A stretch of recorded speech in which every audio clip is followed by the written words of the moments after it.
I think like it really shaped how I thought about youth ministry, that there are so many places, and I say this to our students at our youth ministry all the time, like you have so many places in your life that have the potential not to be safe, right? Like the halls of our schools aren't really safe. Sometimes the halls of your homes aren't really safe. So I want this to be the safest, friendliest, most welcoming place that there is, because when we have a community that is centered on Jesus, the one who welcomes us, who comes to where we are, who makes a way for us to belong, then it should be a healthy community, right? It should be a place where everyone is welcomed and where they can belong while they're figuring out what they believe.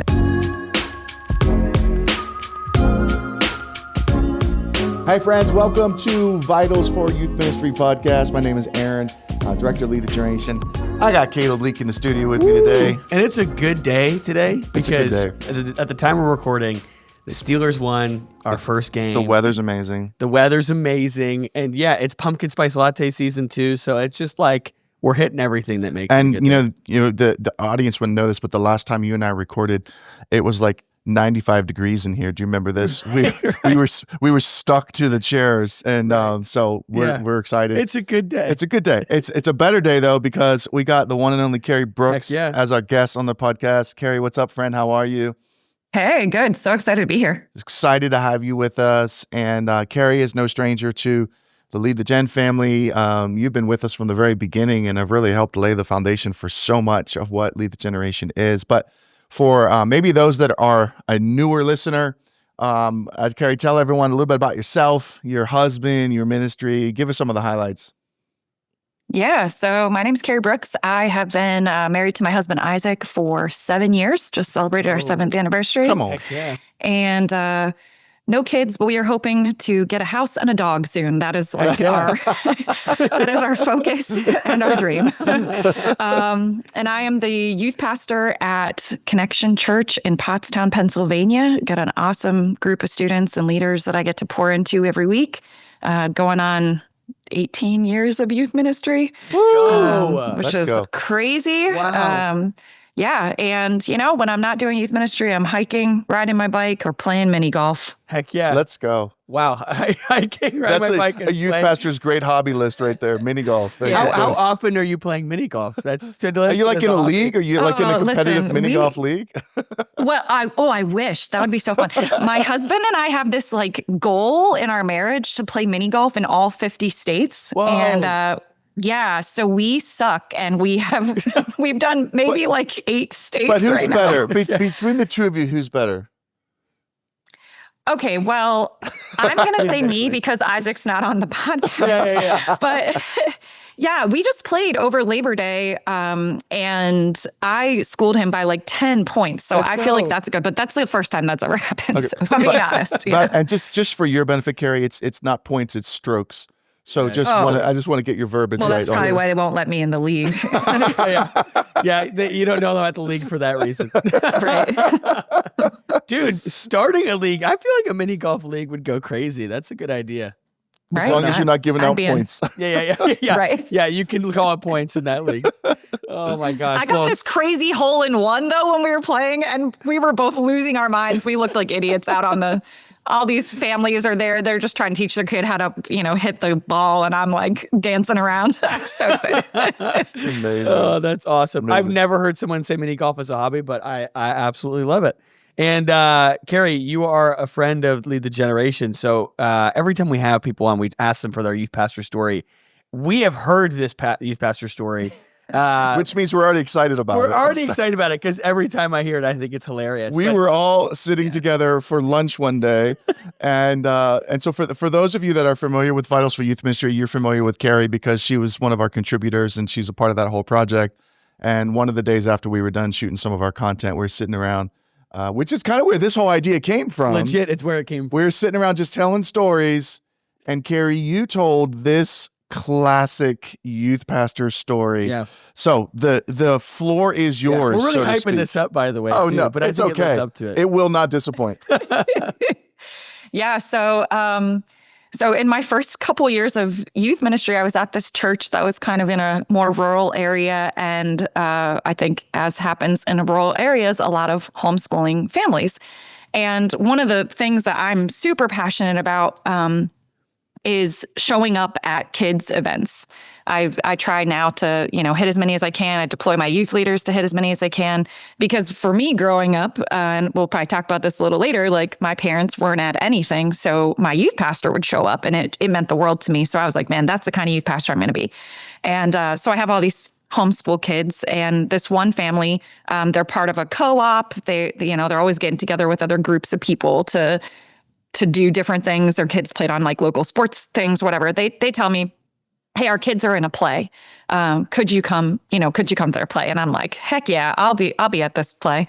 And so the mom's like, all right, yeah, meet us at our house, and we'll go to the play. So I show up at the house at the time they tell me, and they're like, oh, it'll be like $10. And so I'm like, oh, you want to do that now? Like, I'm at your door thinking I'm going to pay at the play, but I'm like, that's fine. So I give the $10. And then their youngest kid, who's not yet in youth group, right? I have 3 that are in the youth group. This one that's not, he says, okay, follow me, please. And I'm thinking like, I've been at your house before. Where are we going? And it turns out that this play is not part of a co-op. It is their family, their kids only, in their living room. Their living room theater. And they charged you $10. And they charged me $10. So I've given them my money now. I can't get it back. I'm like, oh, we're doing this. Okay. So I follow them into the living room. It is, quite small. It would be as if, Aaron, you're the audience, and Caleb, you're the stage. Okay. So it's like, it's just this tight little living room. They have put up curtains. I think they were bed sheets, and they've built this little platform. And this is 100%. As soon as the curtains are pulled back, I know this is a self-written homeschool play. Oh, man. And look, I love homeschoolers, but this was wild, right? So this play was long enough that they needed an intermission. Yeah. And at the intermission, right, like the mom's like, well, do you want to come into the kitchen for a snack? And I go in there, and they sold me popcorn and... Do you remember how much it was? Spunkmeyer cookies. Yeah, do you remember how much it cost? Like, I want to say it was like $2 or $3. Like, it was, whatever. It was steep prices. Popcorn. Yeah. Right. Like well, and the mom like popped it there. I mean, I was like, the production costs on this play must be high, because bed sheets run a high cost nowadays. It went on for about 4 hours, and it was I don't remember the whole play. 4 hours. I don't remember the whole play. What I do remember is that it was very clear that all of the kids really had not discussed what was happening in this play together. And it was like they were writing it as they were going. And so they all wrote their own parts. They're each kind of have their own character. The one thinks it should be a musical. And then the youngest one, who's like very upset that he's not in youth yet, he's like jumping on the stage to like do his own performance. And the mom is sitting next to me, and she's asking me these questions like, don't you think they're doing a great job? And it's like, how am I supposed to respond right now? Like, this is from awesome. the mom. Yeah. And then they needed an audience participation. And I think I did not say this yet, but the only person in the audience besides their mother was me. Like, Dad didn't even come to this play. And so, of course, now I'm part of, I don't remember what my role was, probably a barnyard animal of some sort, but it was wild. 3. Anytime they invited me to anything, I was like, where is it going to be before I say yes? Like, just want to make sure. Do you want to come to our swim meet? It's just in the pool in the back. I have 2 questions. One, did you get a receipt so you could expense that to your budget afterwards? Right. And 2, how much therapy did you need after you were done? As you're driving away in your car, like, what just happened? Bro, 4 hours is a long musical for musical standards, let alone homeschool. In your house. I've been to Broadway shows that were shorter than that. Like, it was just, it was wild. Wow. It was wild. Yeah. You do earn a star. I was going to say for that kind of thing. Like, that's That's Yeah. a crown Yeah. in heaven. Or You know like what to Yeah. so put it in like verbiage that you understand, Carrie. You get points for that. Right. So, so Wait, so, she doesn't want points though when it I comes don't to want points, I want what strokes. you get. You get to deduct some points for that. I don't know. There are extra jewels in your crown when you get to heaven, Carrie. Oh. Just because you went and you survived and didn't come up with a compelling excuse or fake an emergency phone call in order Right. to get out of Right. it, you know. That's what I would Yeah, be thinking. yeah. Like, I'd dude, be I like, got to figure out. Oh my, I am so sorry. I can't even believe this is happening. Let's reschedule this. I gotta go.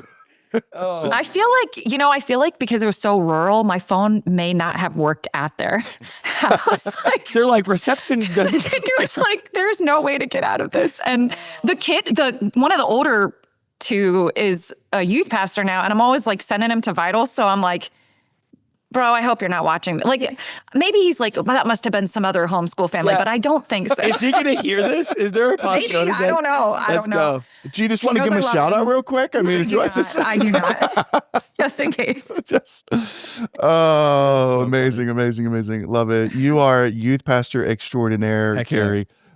Just again, for even being willing to go. Okay. But your story actually sets up really well, kind of where we wanted to focus our conversation at today, because we want to talk about healthy community.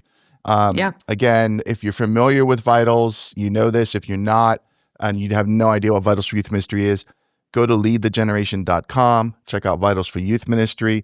We have built, and it's all free, we have built a training platform for you as a youth pastor, as well as all of your adult volunteers and your student leaders, based on the framework of Acts chapter 2, 5 vitals you need to produce healthy disciples, biblical truth, spiritual transformation, healthy community. That'll be our topic for today. Yeah. Missional living and leadership development. So let's dive deep, Carrie, with you.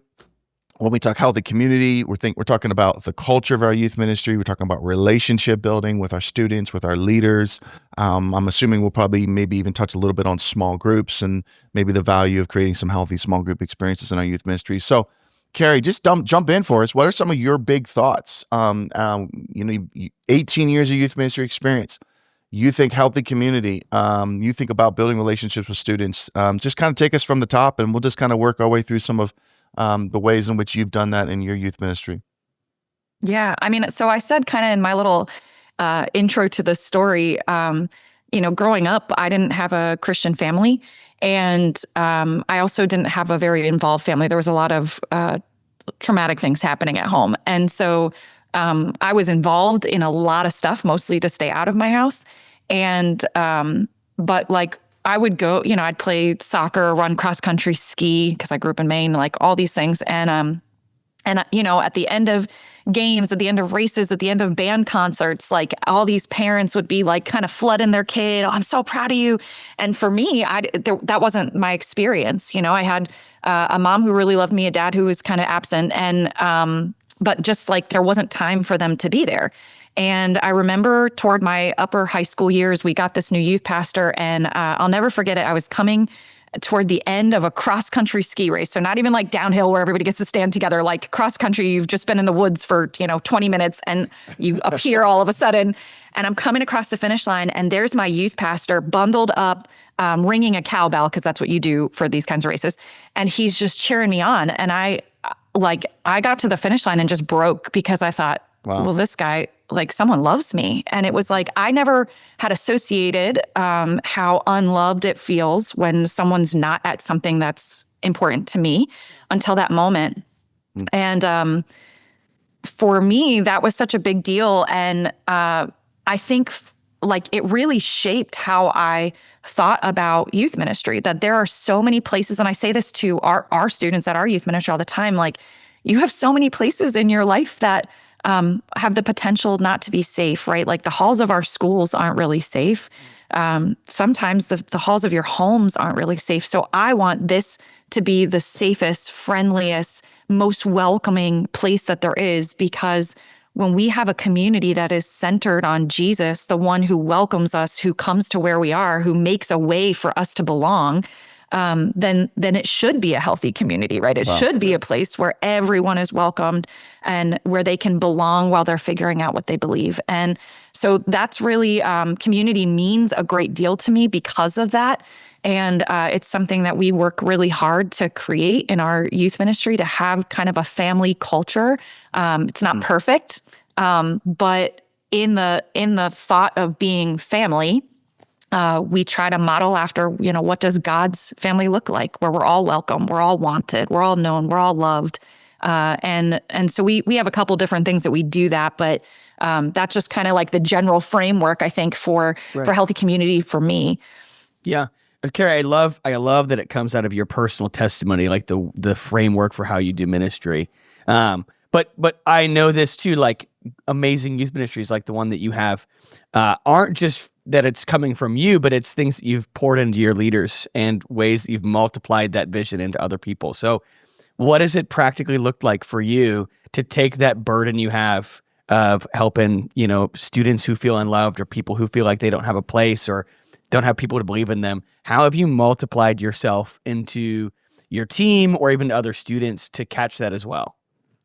Yeah, that's such a great question. I think, the first thing is like, even when I'm recruiting leaders, I'm always asking them, what would make it ideal for you to keep coming back? And the answer to that question is always going to tell me, like, if they're a good fit for our community. Because if it's just like, I want their answer to be somewhere in the vein of, I just want to see students' lives change. I just want to see a student have something I didn't have as a teenager. I see the culture and where it's going, and I just want kids to know they're loved. Like, when they have a heart for the culture, the youth culture in general, then I know I can help them, get a heart that's really centered on how this is going to be. For us, we say at our youth ministry a lot, we're not family how you've always known it. We're family how you want it to be. Mm. And we make sure to always kind of tie that in scripturally to a family where God says, from the beginning of time, even before the foundation of the earth, I adopted you. Yeah. Like, I wanted you through Christ to be mine, and it gave me great pleasure to do that. And so it's like, man, God was happy. He was excited to adopt us in, and we're all adopted in this family. And so we speak that a lot. It's part of all of every service in our youth ministry, every leaders meeting, it's built in. But then we also have some really measurable goals for our youth leaders. So I'll walk you through, and I can, send over a little graphic for this too. But we do these measurable goals. There's 5 of them. And they're based on once a week, once a month, once a quarter, once a year. So we say to our leaders, hey, once a week, I want you to pray for all of your students by name. That doesn't mean you have to call them up and pray with them. It's just pray for them, pray through your roster. And it's not every student in our youth ministry, it's their students in their small groups. So you've probably heard Aaron say this if you've been around Vitals, but we're a youth ministry of small groups, not a youth ministry with small groups. And we can talk about groups in a little bit, but we do a lot within our groups. And so all of my leaders, there's 2 or 3 of them in a group with a group of students. And those are their kids. That's who they're hanging with, sitting with, spending time with. And once a week, that's who they're praying for by name. And then once a week, also, the second one is you need to text, call, or voice memo one of those students. So it's not every single one, right? But pick one kid that this week you're going to shoot a text. Hey, man, I prayed for you today.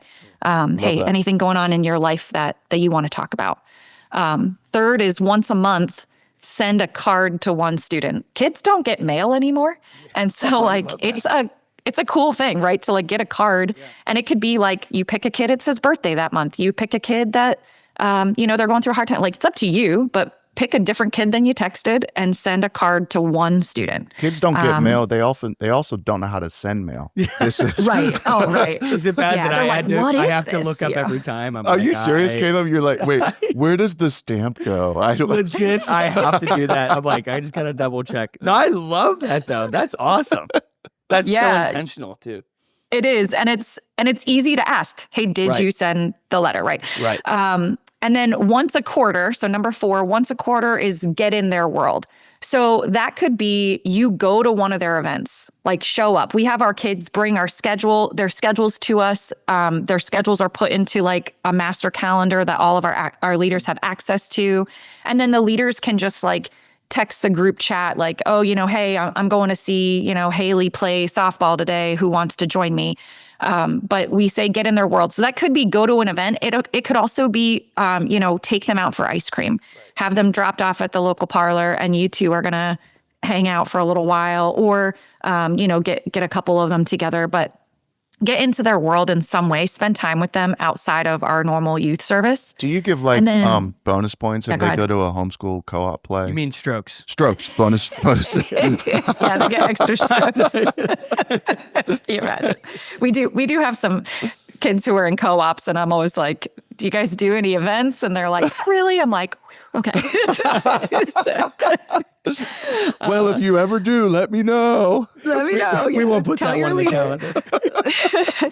And then the fifth one is once a year, host a small group event for whoever can come. So you and your co-leader pick something to do and just say, hey, this is when we're doing it. And guess what? Not everyone's going to show up, and that's okay. I try to like train my leaders. Please don't stress your whole life trying to get everyone there for something everyone's going to like. It's just not going to happen.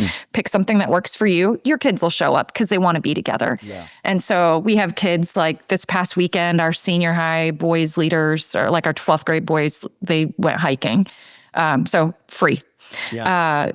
Our 7th grade girls all love art. So they did, it was called like journals and cookies, or create and cookies, something like that. It was like everyone bring a plain journal and your favorite cookie to share. And then the leaders bought stickers and paint and whatever. They made their own prayer journals and ate a ridiculous amount of cookies. So, it doesn't have to be amazing. I think one time I said, hey, we're going to do this. Like, what's the event you're doing? And I was like having my leaders all share their events to give ideas. And, the senior high boys leader, who also is my husband, I should say that, Isaac leads our 12th grade boys. He said, we're going to Fogo de Chao. I said, no, you're not. No way. That's a high-end steakhouse. We're not paying. Not on my bank account, you're not. Yeah, right. So, you have to kind of help them, but it was it's good. So those are all measurable, practical, easy ways. Like they're SMART goals, right? Because you're not asking them to do a whole lot. We don't ask them to pay for anything unless they want to. One of our guys is super creative. He made us like a bunch of greeting cards that have like funny phrases we say at youth. And so we just got a whole bunch made, and then we just gave them out to leaders. I bought like a pack of stamps and was just like, hey, like now you have a tool in your hand you can use to write that card once a month. Right. But it doesn't even have to be that crazy, right? Like you can write it on lined paper. They're going to be excited they got something. So, yeah. I feel like you just wrote the book on like what it looks like, practically speaking, to be a great volunteer small group leader. Yeah, absolutely. Yeah. And I think the key there is like measurable and attainable. Like, simple. Yeah. All those things are super simple, but they go so far. Like showing up to a game, even if that's just, what did you say? It was once a quarter showing up in their world. Once a quarter. Yeah. Like that is so attainable, because oftentimes with leaders, the tension you feel is it's like, well, they have real jobs and real lives, and some of them have kids. Right. Yeah. And so it's like, how do you get this to fit, and how demanding can you be? But that's a great way to create that culture in a way that's real simple, real attainable. Carrie, I want to ask you, you said this a couple minutes ago before you walked through like the 5 measurable goals for small group leaders. But I want to ask you to unpack this statement. You said earlier, we want to create an environment where students can know that they belong before they figure out what they believe. Yeah. Right. So can you just unpack that a bit for us? Where did that come from? How have you worked that into your culture?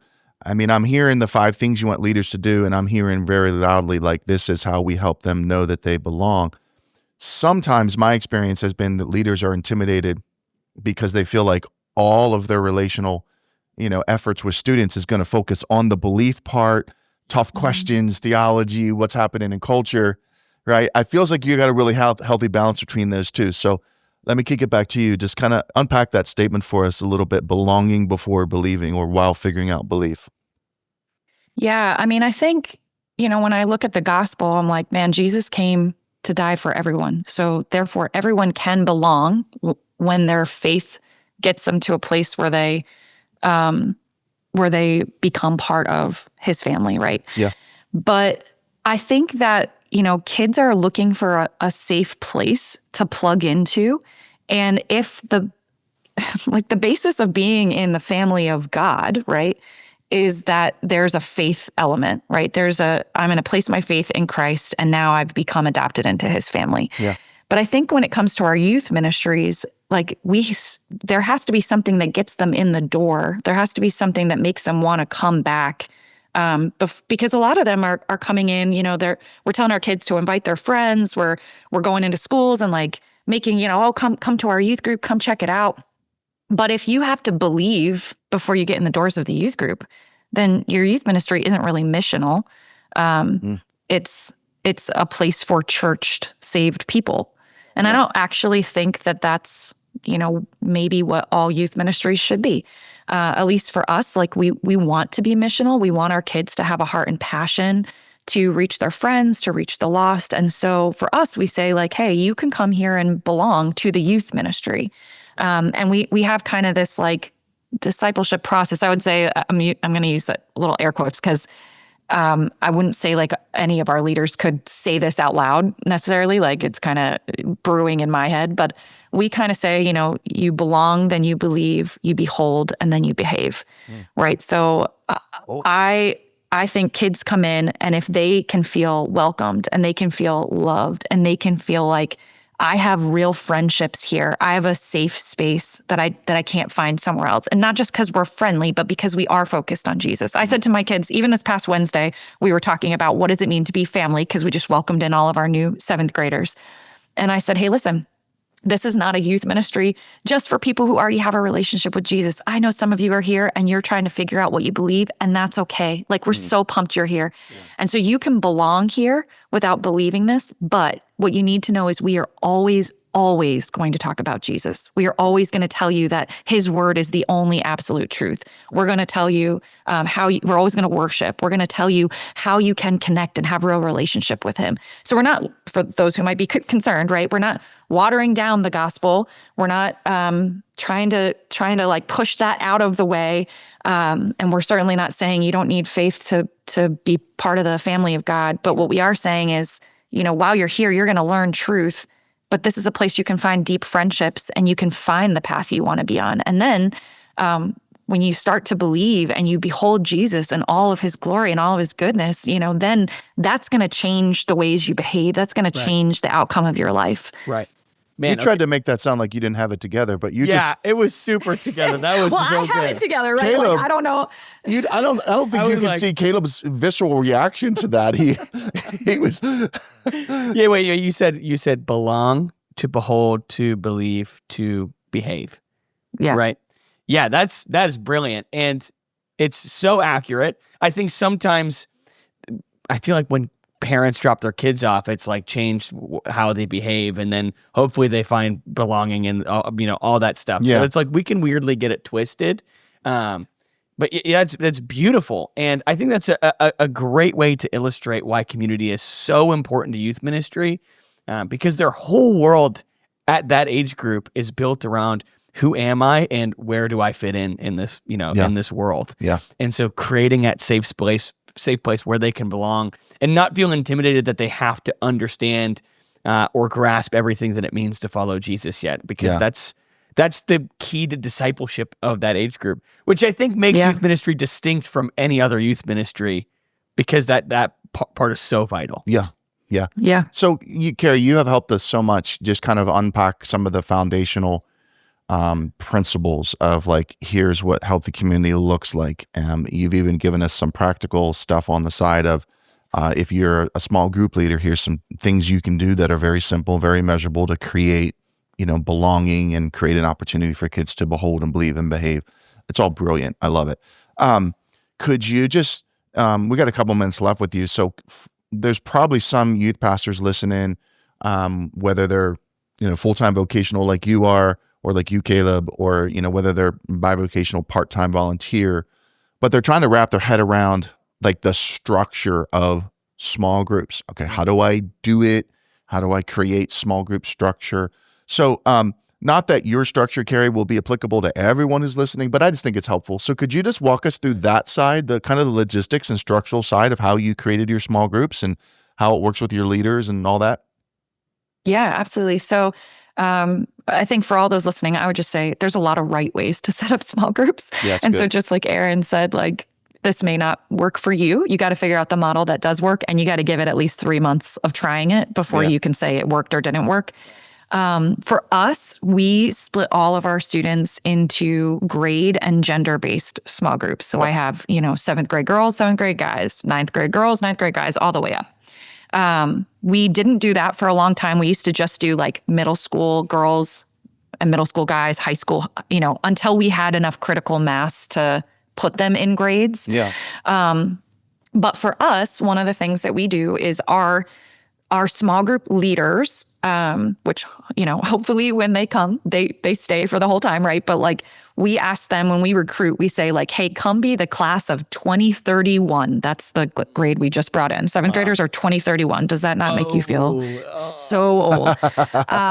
Yeah, it's crazy. So we say, hey, come be the class of 2031's That's leader. pretty cool though. Imagine what it would be like Yeah. to walk in with these terrified 7th graders and to help them follow Jesus until the day they walk the line and graduate. Come like on. Right. imagine sitting with That's them, a so vision we, right we there. try Come to on. like cast some vision for them. Yeah. Now, not all of them stay, right? Like I think that's youth ministry. You have people who come and go.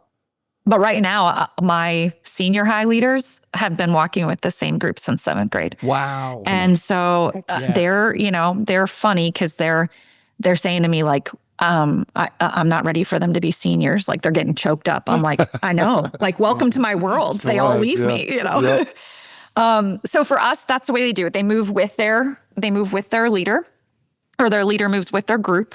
And what that's done for us, just so, if you're wondering, like, why do we do that? Well, what that's done for us is it's allowed there to be, instead of trying to train leaders on like age specific youth ministry, which I think is important, but what it's done is it's allowed us to do relational youth ministry. Because now it's not, I need to know how to relate to every 7th grader. It's, I need to know how to relate to this kid Right. for the entire time. And so I would say, however you're going to set your groups up, right? Set them up in a way that fosters relationship. Keep them, do things that help them build relationship more than just having your groups whenever you have them. So we have our groups the same night as our youth ministry because that's, our kids are so busy. That's the night I can guarantee they're all going to be in a group. And so for us, we do groups either at the end of every message, or sometimes we do them throughout the message. Like they'll split up into their groups within the room. And this has gotten trickier the bigger we've gotten, but we put circles throughout the room. They'll get in their groups. I'll preach like the first point, and then I'll be like, all right, you have 7 minutes. I'll put a timer up on the screen, talk about it. That works really well for our middle schoolers. Our high schoolers would prefer just to talk, at the end and really unpack and have deeper conversation, but we figure it out. But we do them often. I think consistency and frequency matters.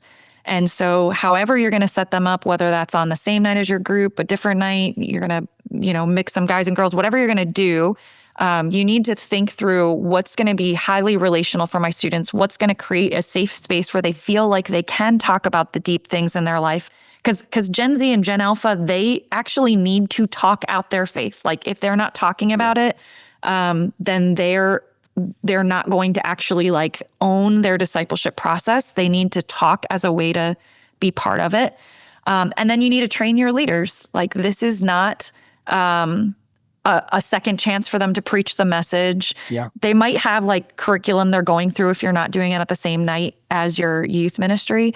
But for us, I say to my leaders literally every week, if you're talking more than they're talking, you're doing it wrong. It's actually written in there. They get like a little small group folder every week with the questions all in it, and like on the first page in bold and highlighted and with a box around it. It's like, if you're talking more than they're talking, you're doing it wrong, And I walk around, like after I'm done preaching, I don't lead a small group. So I walk around and I eavesdrop. And, if there are leaders who are talking more after service, we pop aside and just, hey man, I noticed you were you were kind of answering the questions a lot. Like, tell me, were your kids pretty quiet or like what happened? But yeah, you're trying to figure out what's going to make it relational. And then, give your leaders good training, I think, for what it looks like. Maybe you have an introverted group. Maybe you need to count to 20 silently and let them really process the question. Maybe you need to reword it. Maybe you need to give them a prompt. Like, maybe they need to have, if they're a really chatty group, they need to have like our 8th grade girls have the talking teddy bear. They're only allowed to talk if they're holding it. Because they need it. Their leaders were like, how do I shut them up? I'm like, great. And then I would say, like, you build family within the family, right? So for our small groups, I didn't say this when I was walking through like the 5 measurable goals, but when we do get in their world, one of the things that I encourage my small group leaders to do is to, instead of texting all the rest of our leaders, like, hey, I'm going to Haley's softball game, text your small group. Hey, I'm going to Haley's softball game. You want to come cheer her on with me? The amount of kids that we have showing up at their rival school's game to cheer on the kid in their small group who's at that school is like weird to me. It's so fun. And, we just like show up. That's great. We also do, like, we turn our small groups into, I call them like labs. And so like a couple times a year, we say like, okay, our small group is going to be the place where we learn how to do a Bible study. And so the regularly scheduled, thing kind of ends for the night, and we give them, hey, look up this passage in the Bible, talk about what you think it means. And we have some resources there for leaders to use. They learn how to read the Bible in their group. They learn how to pray in their group. They learn how to share their faith in their group. Why? Because they're not going to do it outside of people they don't trust if they can't do it with people they do trust. Right. So we try to do that. We also compete in our groups. Like anytime we do games and stuff, I'm like, small group v small group. And it's like, if the 7th grade girls can take down the 10th grade boys, that's a fun night. And so but they're building camaraderie. Like, they're building the connection when they are fighting together for something, like gift cards or whatever. Like, but we find fun things to do that allow them to just have some fun together, pray together, play together, stay together. Yeah. And we try to put it in there. Dropping little nuggets. Carrie's just taking us to, this is like a clinic right here. Right, small it really group is. Right here. This is amazing. Well, and I know for like, me as a youth pastor, I always get so inspired when I hear different stories of what's working at different places. And obviously, no matter where you're at, if you're a volunteer youth pastor or a bivocational or you're full-time, like, you have to adapt to your environment, to your culture. But just having things that can inspire you, Carrie, it's really awesome to hear how you're doing it. You said 2 things too that I think was so important to highlight. One, you got to commit to small groups and try out your model, whatever your structure is going to be, for more than 3 months. Yes. Right? Yeah. I've seen way too many leaders that we've coached that just, you try it out. I'm not looking at you, Caleb. You've been in my ear about that. I am looking at you, Caleb. But just, I tried it out for like 2 weeks and it was like, Yeah. And then the second thing, which is equally and possibly even more important, is the quality of your small group leader. Right. Is going to determine the quality of the small group. And that's why, Carrie, you mentioned, training your leaders and investing in them is huge. Yeah. So I want to ask a question on that, because you have lots of leaders who are sticking around for many years. Is there something you're doing beyond, because you talked about casting vision for them, which I think is amazing. Is there something else you think you are doing that's helping them gather that, or qualities inside of those leaders you're recruiting that you feel like helps them have longevity? That's a good question. I feel like when they see the lives of students change, they want it more, right? I think we all want that if we really love Jesus when we see it. So like, one of the events that we do every year that's like an all hands on deck event is our retreat. We run like our own winter retreat. And I'm like, I make that mandatory for our leaders. I'm like, it's over a weekend, unless you're working retail, you're probably not taking time off. Like, we're going to pay for you to come. We're going to, if you need childcare, I'm going to help you out. Like, I'm going to do whatever I can to get you there. Right. But And when I'm recruiting leaders, I'm like, hey, can you just come to this event as like a warm body? I just need like a couple other, I won't make you stay with kids, but like, can you come help like hand out food? Can you come help like set up these games? And never fail. By the end, they're like, can I do this? Yeah, Like, can I be part of this? It's And I'm the like, gateway yeah. drug. Smart. Right. And so retreat is the gateway drug. Dude, it is. Yeah, It so is. I think like I try really hard, and what I can't make this happen, right? Only Jesus changes lives, but like we try to create environments where kids can connect with Jesus and where leaders are seeing growth happen so that they're like, oh man, like this is something more than just,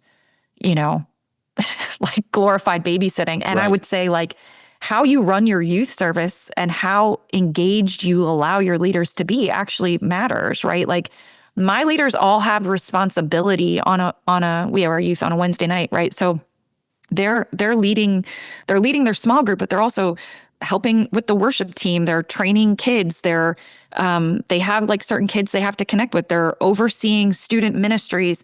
And so like for us, it's like you're not just here to be a warm body in the room.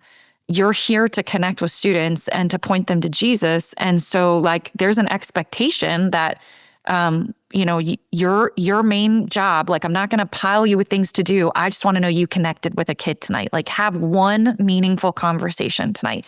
And the more they have it, the more they want it. And I think that ends up being, one of the things that keeps them around. And the ones that have had to leave, I think some of them have moved. Some of them, it's just, it's been their time. They've been, especially when they graduate out of class, they're like, I can't do seventh graders again. Like I got to step down, but even with them, like I've tried to be like, why don't you stay and be a coach of our leaders? Wow. Like, why don't I give you a group of leaders to connect with? Yeah. And I think for me, one of the big changes I made, in the last 2 years was I stopped leading a group of students. So now on a Wednesday night, because I'm still connecting with students, but like my main focus is to care for my leaders. So I'm walking around asking my leaders like, hey, how's your weekend? How's it going? Like, what's going on? Hey, we've been praying for your husband. What happened with his job? Or like one of our leaders, her husband's been deployed for a year. So I'm like checking in like, hey, can I drop by with food for you and your kids? Hey, can I treat your kids to a movie night? Like I'm going to care well for my leaders and their families. I'm going to go out of my way to do as many things as I can for them because I want them to walk in the door and feel really loved. Like everything I want them to do for their students, I'm going to do for my leaders so that, they're just essentially modeling what's been done for them to make that a culture for our kids. This is amazing. Yeah. If I'm a youth pastor right now, every one of my leaders are watching this episode. Dude, yes. Yeah, this is a masterclass. Yeah, this is a masterclass on small groups and how to create culture in that. This is so good. So let me just, set this up here real quick. So all of this incredible content from Carrie, there's a whole bunch more from Carrie on the Vitals for Youth Ministry platform. That's all free.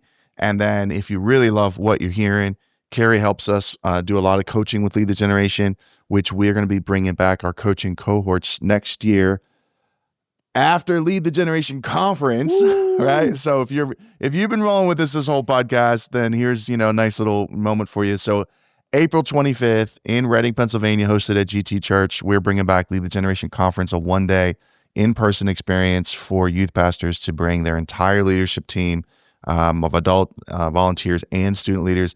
And the one and only Carrie Brooks will be there. Let's go. Not just helping us run the conference like she's done for all of our past conferences, but also, Carrie, you'll be doing a session there that day. I'm sure at this point you're probably not exactly sure what you're going to be talking about, but maybe it'll be about small groups. I don't know.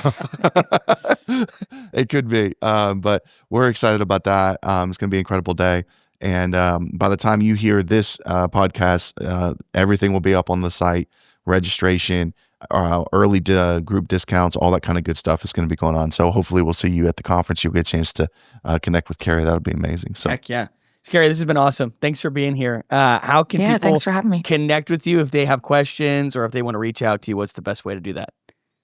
Yeah, feel free to email me. My email is just carrie@cometoconnect.com.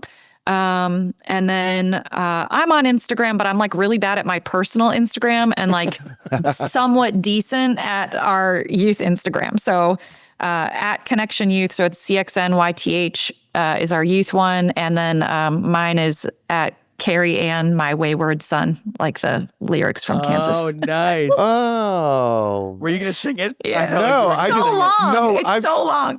but I like. I'm surprised you even know it. What, dude? Little Come on. Gen Zer. There you go. There you go. But no, I always knew that was your like. I just never put it Yeah. together. Like I didn't. I just like was like, oh, I wonder why. I was like, so. Well, you know what? My youth pastor used to call me. He'd be like, "Oh, Carrie Ann, my wayward son," and it just like it just shows you, man, like how much impact this is. Yeah. I haven't been in youth group in 20 something years, and There then you go. my Even youth got pastor the Instagram handle. Yeah, that's amazing. got my Instagram handle. I Yeah. love it. So, or find me on Facebook too. I'm still old, so you can use that. Amazing. Well, Carrie, thank you so much for being a guest today on Vitals for Youth Ministry, and incredible content. Can't wait for everyone to get their hands on it and use it. Hopefully it will help all of you in your respective churches and local church youth ministries. Use it for yourself, use it for your leaders, use it as a bridge to get your leaders into Vitals for Youth Ministry and all the resources that are there to help you sharpen and grow as a leader. So Heck yeah. thanks so much. If you've been with us this whole time, thank you. Give us a shout out on a platform of your choice that you're listening on. Give us a like, give us a share, give us a rating, give us a review, whatever. Just help us spread the word about Vitals for Youth Ministry podcast. And we look forward to seeing you at Lead the Generation Conference coming up next year, April 25th, 2026 in Reading, Pennsylvania. Yeah. Yep, it'll be great. Carrie, thank you. Caleb, thank you. We'll see you Thank all you. on the next episode of Vitals for Youth Ministry.